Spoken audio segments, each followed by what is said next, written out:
பெருமாள் தாவி அளந்தாரே, அங்கேயே மறுபடியும் இதே கேள்வியிலேயே பார்ப்போம். அவர் தாவி அளந்தார்னா எதை தாவி அளந்தார்? அவரையே அவர் அளந்து கொண்டாரா, அல்லது அவரை காட்டிலும் மாறுபட்டு இருக்கிற ஜெகத்தை அளந்தாரா? இத்தனை நாள் அடியேன் சொல்லியிருக்கிறது இது எல்லாம் அவரோட ஓட்டிட்டு இருக்கு அவர்தான்னு. அப்படின்னா அவரே அவரை அளந்து கொண்டார்னு ஆயிடும். இது எங்க வந்ததுன்னா யாதவாபியுதயம்னு ரொம்ப ஆச்சரியமான பிரபந்தம் வேதாந்த தேசிகன் ரொம்ப நாளா பாடியிருக்கார். அதுல ருக்மிணி கல்யாணம் ஆயிடுது. கண்ணன் ருக்மிணியை கையை பிடிச்சிருக்கா. சப்தபதி அக்னி பகவான் நடுவில் இருக்கார்.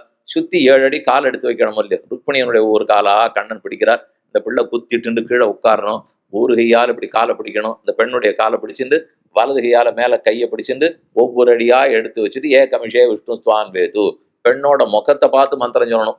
இவனுக்கு உக்காந்தே பழக்கம் இல்லை இப்போ. அதனால இது காலை இப்படி எப்படி வச்சு இந்த வேட்டி கட்டியும் பழக்கம் இல்லை.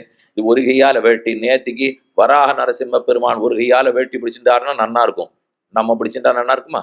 நம்ம வேட்டி கட்டிட்டா ஒழுங்காத்தான் கட்டிக்கணும். அது கச்சம் கட்டின்றாலே இன்னொரு கை இருந்தா தேவலையா இருக்கு சுவாமி. அப்பதான் கச்சம் நழுவாத பிடிச்சிக்க முடியாம இருக்குன்னா இப்படிலாம் வச்சுக்கூட கட்டி கட்டி பழகி 100 பேர் சாப்பிட உட்காந்துருக்காள்னால் வேட்டி இழுத்து சொருகினுட்டோம். புடவை மடிசார் புடவை நன்னா சொருகினுட்டோம்னா குனிஞ்ச குடி கையில சாதத்தை போட ஆரம்பிச்சா 100 பேர் போட்டுதான் நிமிரணும். அப்படின்னு நிமிர்ந்தா உடம்ப நன்னா வசத்துல வச்சுட்டு இருக்காருன்னு அர்த்தம். அப்படி இல்லை ஒவ்வொருத்தருக்கும் குனிஞ்சு நிமிர்ந்து ஏதோ இப்போ தண்டாலெல்லாம் எடுக்கிற மாதிரி எடுத்துட்டு கூடாது. இது வேகமான வேலை செய்யணும்னா அது பழகினா தான் நல்லா இருக்கும். கார்த்தால கச்சம் கட்டினா கார்த்தால திரும்ப நிட்டா ராத்திரி வரைக்கும் இருக்கணும். இருக்கிறது தான் அப்படித்தான் பெரியவர்கள்லாம் நமக்கு பழக்கி கொடுத்துருக்கார்கள். ஏன் சொல்ல வந்தேன், திருவிக்கிரம பெருமாள் எதை அளந்தார்? ருக்மிணி தேவிக்கு இதோ சப்தபதி நடந்துட்டு இருக்கே. அப்ப வேதாந்த தேசிகன் கேட்டது, அந்த அக்னி இவருக்கு சரீரமாச்சே, பிரதட்சணம் பண்ணப்படுபவர் கண்ணனா, பிரதட்சிணம் பண்ணுபவர் கண்ணனா? அவர் வெளியில இப்ப பிரதட்சிணம் பண்ணிட்டு இருக்கார், அவர் கண்ணன். அகம் வைஸ்வானுரோ பூத்வா பிராணினாம் தேகமாசிரிதான் கீதையில இருக்கு. நான் தான் ஒத்தொத்தருடைய வயத்துக்குள்ள ஜாட்டராக்னியாக இருந்து நீ சாப்பிடுற அன்னத்தெல்லாம் சமனம் பண்ணி ஜீரணிக்க வைக்கிறதே நான் தான். பச்சாமி சதுர்விதம் அன்னம், 4 விதமான அன்னத்தை நான் தான் ஜீரணி வைக்கிறேன், நான் தான் நெருப்புங்கிறார். இத்தனை நம்ம பார்த்ததுல இருந்து பிருத்திவி அப்பு தேஜஸ் எல்லாமே அவர் தான் தெரிஞ்சு போச்சு. எல்லாம் அவர் சரீரமா இருக்கு. அப்ப உள்ள வெளியில பிரதட்சணம் பண்ணிட்டு இருக்கிறவரும் அவர் தான், பிரதட்சணம் பண்ணப்படுபவரும் அவர் தான். வெளி திருமேனி எடுத்துக்கொண்டு பிரதட்சணம் பண்ணுவார். உள்ளே அந்தராத்மாவாக அக்னிக்கு உள்ளே நடத்துவார். நின்றனர், இருந்தனர், கிடந்தனர், திரிந்தனர்.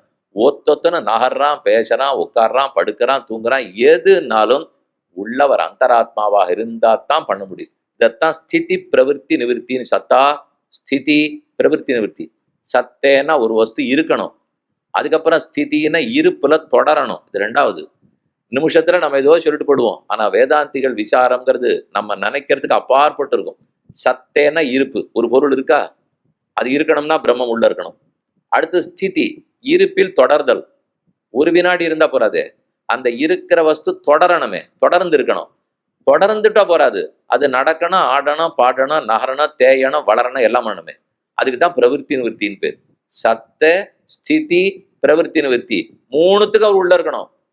சத்த அவர் இருக்கார், அதனால ஒரு வஸ்து இருக்கிறது போராது. அந்த வஸ்து நீடிக்கணும்னா உள்ள இருக்கணும், அந்த வஸ்து செயல்படணும்னா உள்ள இருந்தாகணும். அதுக்காகத்தான் பிரிச்சு பிரிச்சு அவர் எல்லாத்துக்குள்ளே இருக்கார். கரந்த சிறடந்தரும் இடந்திகள் பொருள் தரும் கரந்து எங்கும் பரந்துளன்னு. அப்ப பிரதட்சணம் பண்ணப்படுகிற அக்னிக்குள்ளும் இருப்பார், பிரதட்சணம் பண்ணுபவனும் தானாக இருப்பார். அதே போல அளக்கப்படுகிற பூமியும் அவர்தான், அளப்பவரும் அவர்தான். ரெண்டும் வேற வேறதான். ஆனா வேறன்னு இருந்தா கூட அவர் தானே அந்தராத்மாவா இருக்க போறார். எதற்காக? திருவிக்கிரம பெருமான் உலகத்தை எல்லாம் தாவி அளந்தார். அப்படி அளக்க வேணுமென்னால் என்ன நிர்பந்தம் ஏற்பட்டது? தாத்தாவோட பேரனுக்கு நிர்பந்தம். மறுபடியும் விட்ட இடத்துக்கு வந்துருவோம். தாத்தா பிரகலாதன், அவருடைய பேரன் தான் மகாபலி. அவன் இந்திரனிடத்தில் இருக்கிற 3 லோகங்களையும் பறித்து கொண்டான். அதனால இந்திரனுக்கு ஆபத்து. என்ன பண்றது, நம்ம கிட்ட இருக்க வேண்டிய சொத்து இல்லாத போச்சே அப்படின்னு பெருமானிடத்துல போய் பிரார்த்திக்க, கவலைப்படாதே, நானே பிறக்கிறேன், உன்னிடத்துல யாச்சித்து திரும்ப மீட்டு கொடுக்கிறேன்னு சொல்றார். கஷ்யப பிரஜாபதிக்கும் அதிதி தேவிக்கும் 2 பேருக்கும் குழந்தையா பிறக்கணும். இவ யாருன்னா எல்லா தேவர்களுக்கும் அப்பா அம்மா இவ தான். கஷ்யப பிரஜாபதிக்கு காஷ்மீர தேசம், அது எல்லாமே கஷ்யப இது. அந்த தேசம் இன்னைக்கு காஷ்மீரம்னு ஏதோ கொஞ்சம் பேசவான்னு ஆரம்பிச்சிருக்கும். அப்பெல்லாம் அது பாரதத்துல இருந்தான்னு கூட நமக்கு தெரியாது. நம்ம என்ன புஸ்தகத்துல படிச்சோமோ அதுக்கு சட்டம் மட்டும் எப்பவும் தனியா ஒண்ணு இருக்கும். இதேதான் யாரும் இங்க இருக்கிற கணக்காளர்கள் படிச்சிருப்பா, யார் வேணா படிச்சிருப்பேன். அது சொல்லச்சவே அது வரி சட்டமா இருக்கட்டும், எந்த சட்டமா இருக்கட்டும், என்னமோ அது வேற. கஷ்யபர் ரொம்ப வசதி போல் இருக்குன்னு நான் நினைச்சிருந்தேன். படிக்கச்சே அவ்வளவுதான் புரிஞ்சுது. ஏன்னா அதுல எதுக்கு எடுத்தாலும் இது இந்த சட்டம் ஜம்மு காஷ்மீரத்தை தவிர இதெல்லாம் செல்லுபடியாகும். திரும்ப திரும்ப அப்படியே தான் இருக்கும். அது ஏன் தவிரங்கிறா, சரி வசதி போல் இருக்கு அதனால தவிர. கஷ்யபர் வசதி இல்லையா, அதனாலதான் தவிரன்னு போட்டிருப்பாளா இருக்கும். கஷ்யபருக்கு அதித்தின்னு ஒரு தர்மபத்னி, கஷ்யபருக்கு தித்தின்னு ஒரு தர்மபத்னி. திதிக்கு பிறந்தவள்லாம் அசுரர்கள், தைத்தையர்கள். அதித்திக்கு பிறந்தவா எல்லாரும் தேவர்கள். மொத்தத்தில் இந்த 2 பேருடைய சண்டையில தான் பாதி புராண கதை. இந்த பிள்ளைகளுக்கு அந்த பிள்ளைகளுக்கு சண்டை வந்துடும். தேவர்களுக்கு அசுரர்கள். கொஞ்ச நாள் இவா கை ஓங்கும், கொஞ்ச நாள் அவா கை ஓங்கும். அவ கை ஓங்கின உடனே தித்தி புகார் பண்ணிட்டு வந்துருவோம், இவா கை ஓடின உடனே அதித்தி புகார் பண்ணிட்டு வந்துருவோம். 2 பேருக்கு அப்படி இப்படி சமாதானம் சொல்லி காஷ்யப பிரஜாபதிக்கு நாளே ஆயிடுது. இவருக்கு அவருக்கு சண்டையை தீக்கணும். இந்த சமயம் ஆசுரர்கள் எல்லாம் ஜெயித்து தேவர்களுக்கு இருக்கிற சக்தி எல்லாம் குறைஞ்சு போய், அதனால அதித்தி தேவி கஷ்யபரிடத்துல வந்து, நான் ஏதானும் விரதம் இருந்தாகணும், என் பிள்ளைகளுக்கு நல்லது பண்ணியாகணும். அவ ஊரே இல்லாத மகாபலி 3 லோகத்தையும் பறிச்சுன்னு போயிட்டான் என்று கேட்க, கஷ்யபர் முதல்ல ஒரு பயோவிரதம்னு ஒண்ணு இருக்கு. அது இத்தனை நாள் 12 நாட்கள் பண்ணக்கூடிய விரதம். பாலாலேயே சோறு சமைத்து அதை ஒருவேளை மட்டும் உண்டு கொண்டு பகவத் ஆராதனத்தோட இருக்கிறது. அது இந்த நாள்ல இருந்து ஆரம்பிச்சு துவாதசி வரைக்கும் இப்படி பண்ணோம்னு அதுக்கு வழியெல்லாம் சொல்லியிருக்கார். அதை போல பயோவிரதத்தை நல்ல குழந்தையா அவனுக்கு பிறக்கும், அந்த குழந்தை தேவர்களுக்கு நல்லது பண்ணிடுவார் அப்படின்னு அவர் சொன்னார். சரின்னு அவளும் நியமத்தோட நிட்டையோட பயோவிரதம் இருந்தால்.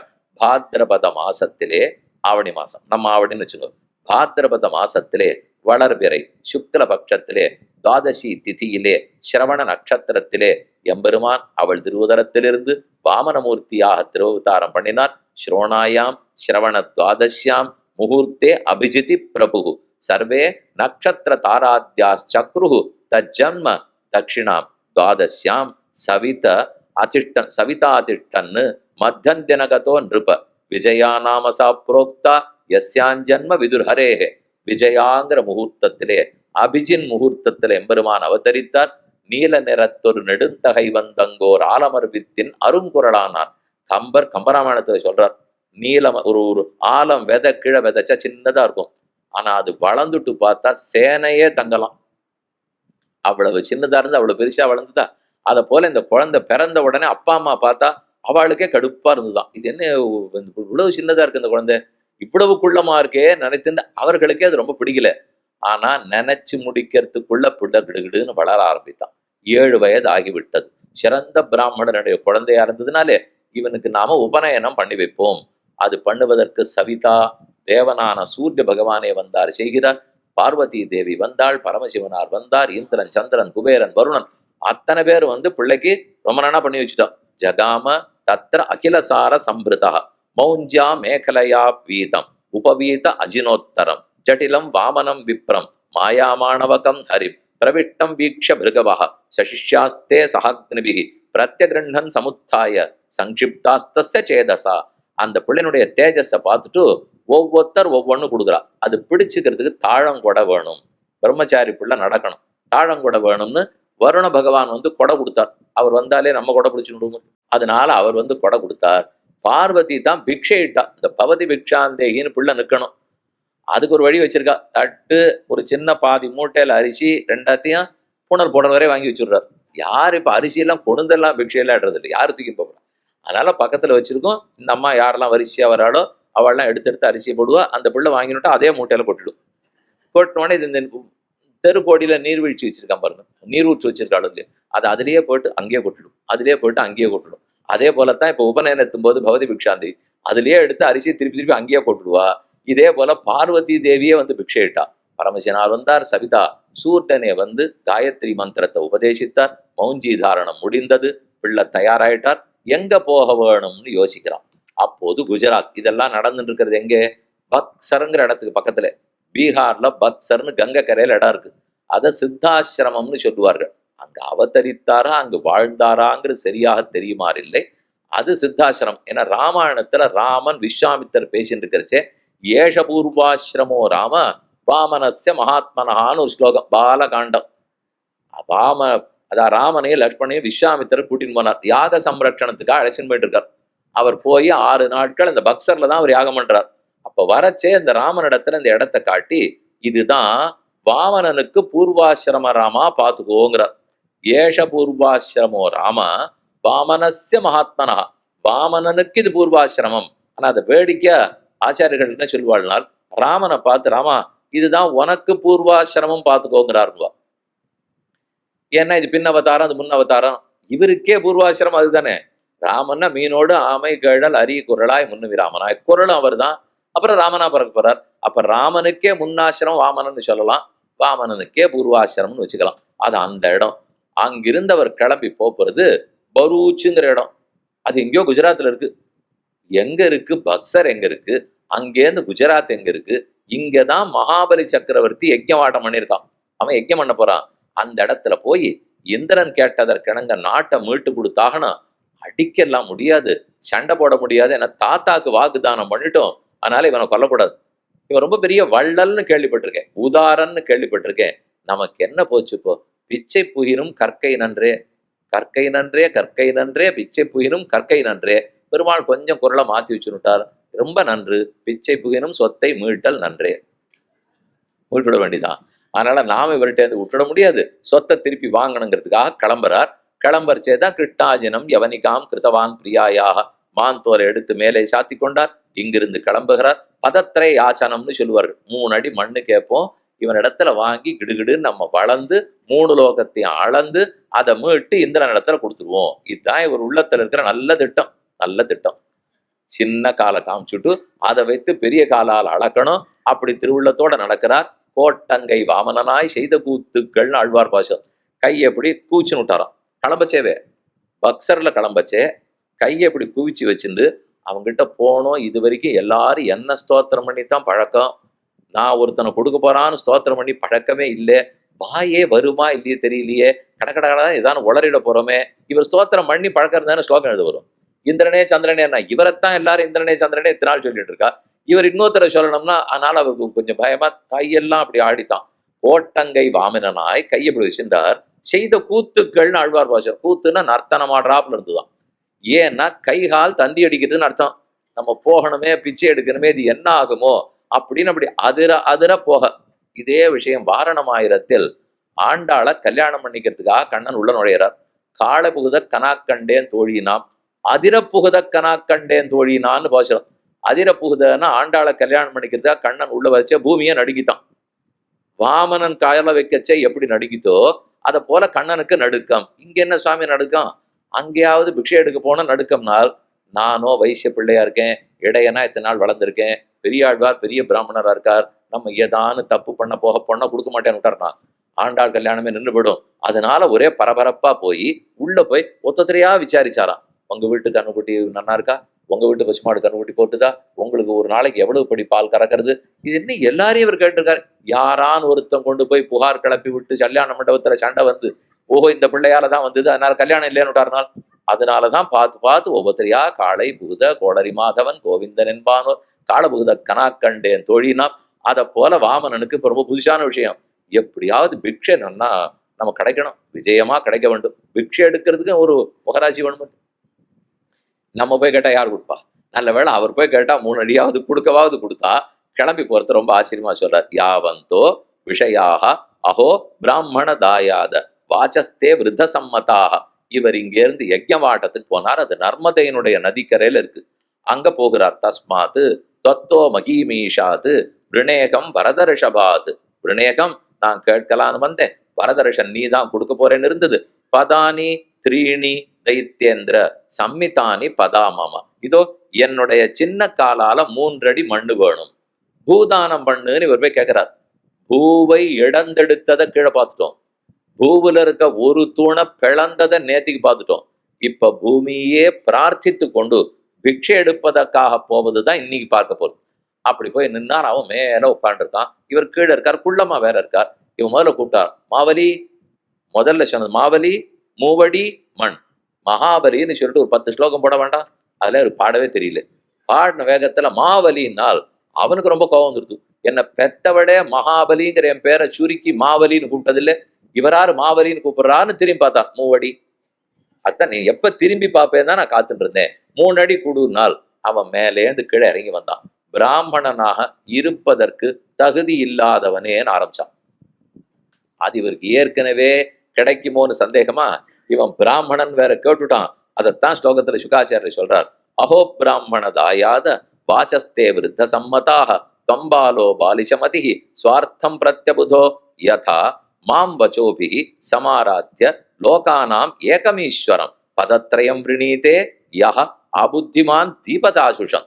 யாரான்னு இப்பேற்பட்ட காமதேனு கற்பக விருட்சத்தின் இடத்துல போய், கற்பக விருட்சமே எனக்கு முகம் எண்ணெய் வழியிறாப்புல இருக்கு, தொடைக்கிறதுக்கு கை கூட்ட கொடுன்னு யாரானு கேட்பாங்க. அது கற்பக விருட்சம். ஒரு 10,000 பொற்காசு கொடுன்னு கேட்பீடா? ஒரு பானை நிறைய பொண்ணு வேணுங்கிறது கேட்கறத விட்டு கை கூட்ட கொடு, யாரான காமதேனுடத்துல கை கூட்ட கேட்பாளா? அதை போல நான் எவ்வளவு பெரிய ஈஸ்வரன், உலகத்துக்கே ஒருத்தனா இருக்கேன், எதை கேட்டாலும் பிள்ளாய் உனக்கு கொடுத்துருப்பேன். நீ பிராமணனா இருந்தா நன்னா பேசி யாச்சகம் பண்ணி கறந்து வாங்க தெரியணும். எப்போ உனக்கு எங்கிட்ட 3 அடி மண்ணு கேட்டியோ நீ பிராமணன் இல்லைன்னுட்டான். அதனால பிராமணனா இருந்தா நன்னா கறக்க தெரியணுமா, யார்கிட்ட போய் என்னென்ன வாங்கிக்கணும். இது அவன் சொன்னது. இருங்க, என்ன வாமன் பதில் சொல்லல, இது அவர் சொன்னது வரைக்கும் சொல்லியிருக்கேன். அப்ப இந்த சுவாமி ரொம்ப ஆச்சரியமா பதில் சொல்றார். யாவந்தா விஷயாக பிரேஷ்டா ஸ்திரிலோக்கியம் அஜிதேந்திரியம் திரிபிகி கிரமைர் அசுந்தொட்டா தீபேனாபின பூரியத்தே. என்னை பத்தி நீ தப்பா புரிஞ்சுட்டு இருக்க.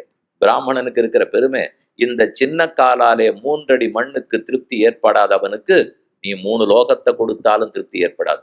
இருக்கிறதுக்குள்ள எதிர்ச்சாலாப சந்துட்டனாய் கிடைத்ததை கொண்டு திருப்தி அடைபவன் தான் பிராமணன். அதே போல க்ஷத்திரிய வைசியம் இருக்க முடியாது. கிடைத்ததை கொண்டு திருப்தி அடைகிறேன்னா நாட்டை யார் காப்பாத்துறது? மூலையெல்லாம் எடுத்துன்னு போயிடுவா. அவன்னா க்ஷத்திரியனா நாடு பிடிக்க போகணும், தன்னதுன்னு இல்லாட்டா பக்கத்து நாடை பிடிக்கணும். வைசியன் இருந்தா வியாபாரத்தை பெருக்க போக வேண்டும். ஆனா பிராமணன் இருந்தா போதும், இது நமக்கு கிடைத்த வரைக்கும் போதும்னு இருக்க வேண்டும். உனக்கு அந்த மாதிரி இருக்கேன்றதே அவர் சொல்லிக்கிறார். இந்த 3 அடி நான் கேட்டிருக்கேன், பேச்சு வீண் பேச்சு தேவையில்லை, இந்த 3 அடியால மண்ணு கொடுப்பியா இல்லையா அப்படின்னு கேட்க, சரி கொடுக்கிறேன் என்று பக்கத்துல கமண்டலத்திலேருந்து தீர்த்தத்தை எடுத்தா உதகதாரா பூர்வகமாகனு சொல்லுவார்கள். தண்ணீர் வார்த்து கொடுத்தல்னா உதகதாரை. அந்த தீர்த்தம் கீழே பட போறது. இவருக்கா உள்ளம் பதைக்கிறது. கொடுத்துருவானா, கடைசி நிமிஷத்துல யாரான்னு தடுத்துருவாளா, விழப்போறதா தெரியல. என்னால் இவர் நினைச்சாப்பிலேயே வம்பு வந்துடுது. அந்த கமண்டலத்தை சாய்க்க போற சமயத்துக்கு பக்கத்துல சுக்கராச்சாரியர் வந்தார். அசுர குலகுரு, இது என்ன வந்தது விஷ்ணுன்னு இவர் தெரிஞ்சுக்கலையா?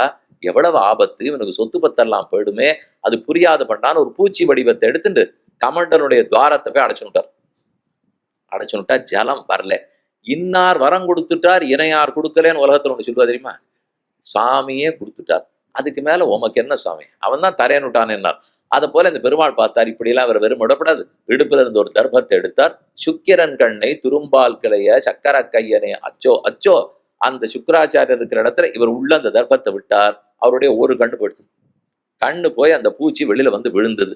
வந்த உடனே தடால்னு தீர்த்தம் கீழே விழுந்தது. தீர்த்தம் கையில பட்டது. பட்ட தீர்த்தம் சில்லுன்னு இருக்கவே உடம்பு சற்று சிலிர்த்தது. அந்த சிலிர்த்தது தான் திருவிக்ரம அவதாரம். அவருக்கு மேல வளரெல்லாம் இல்லை. இவர் வளர்ந்தார்னார். என்னால் பாடிய எனக்கு இருக்கேன் ஒரு உடம்பு ஆகும்னு வச்சுங்களேன். கொஞ்சம் தான் நல்ல செய்தி கேட்டா கொஞ்சம் பூரிச்சாப்புல இருக்கும். கொஞ்சம் பெருமனா இருக்கிறவா பூரிச்சா கொஞ்சம் பெருசாத்தான் பூரிச்சதா இருக்கும். அதே இழைச்சிருக்கிறவா என்ன பூரிச்சாலும் தெரியவே தெரியாது. அவ இப்படி இந்த சுவாமி நிறைய சாப்பிட்றாரு சுவாமி, ஆனா என்னமோ தெரியல 10 வருஷமா இப்படியே தான் இருக்காரு. ஆனா இன்னொருத்தர் ஒண்ணுமே இல்லை, ஒரே ஒரு கல்யாணத்துக்கு போயிட்டு வந்துட்டாலே அப்புறம் 4 நாள் நடக்கணுங்கிறார். இந்த மாதிரி இவர் இருந்தாலும் இருப்பார். அவாவா உடம்பு வாகு, இது என் உடம்பு வாகு, இது உங்க உடம்பு வாகு. இவரோ ரொம்ப ஆனந்தமயமா பிரம்மமா இருக்காரோ இல்லையோ. அதனால தீர்த்தம் சில்லுன்னு பட்ட உடனே உடம்பு சிலிர்த்ததான் பூரித்ததான். அந்த பூரித்தது தான் ஒன்மிதியில் புனருருவி ஒரு கால் நிற்ப ஒரு காலும் காமரசீர் அவுணன் உள்ள தென்மதியின் கடந்த அண்ட மீது போகி மேலை தன்மதியின் கதிரவனின் தவிர ஓடி தாரகையின் புறந்தடவி அப்பால் மிக்கு தாவி என் உலகமெல்லாம் தலைவிழா கொள்ளையந்தாய் சேவியேன் உன்னையல்லால் சிக்கனச் செங்கண்மாலே ஆவியே அமுதே எந்தன் ஆருயிர் அணைய எந்தாய் பாவியேன் உன்னையல்லால் பாவியேனே. உன்னை எப்ப இந்த திருவடி என் தலையில படுன்னு காத்து கொண்டிருந்தேன், அந்த ஆசையோடைய தாவினாய் போலும் ஓங்கி கிடு கிடு கிடுன்னு வளர்ந்தார். ஆழியழ சங்கும் வில்லுமழ திசை வாழியழ தண்டும் வாழுமழ அண்டம் மோழையழ முடிபாதமழ அப்பன் ஊழியழ உலகம் கொண்டவாறே வளரப்போகிறாருங்கிறது தெரிஞ்சு போச்சு. வளர்ந்த அப்புறம் ஒரு தீர்த்தம் கீழே தட்ட போறது. இப்ப வளர்றதுக்கு முன்னாடி ஒரு தீர்த்தம் கையில பட்டுடுது. 2 தீர்த்தம் எதுன்னு சொல்றேன். ஒரு தீர்த்தம் வாமனனுக்கு இவன் தாரவாத்தது, அந்த தீர்த்தம் வந்தது. அது கீழே போய் விழணும் இல்லையோ. கையில விழுந்த ஜலம் பூமியில போய் பட்டாகணும். அது படுற அந்த வேகத்துக்குள் அது எத்தனை வினாடியா இருக்க போறது. அது கீழே போய் படுறதுக்குள்ளே தாரையா இன்னொரு தீர்த்தம் கூட வந்து பட்டுதான்.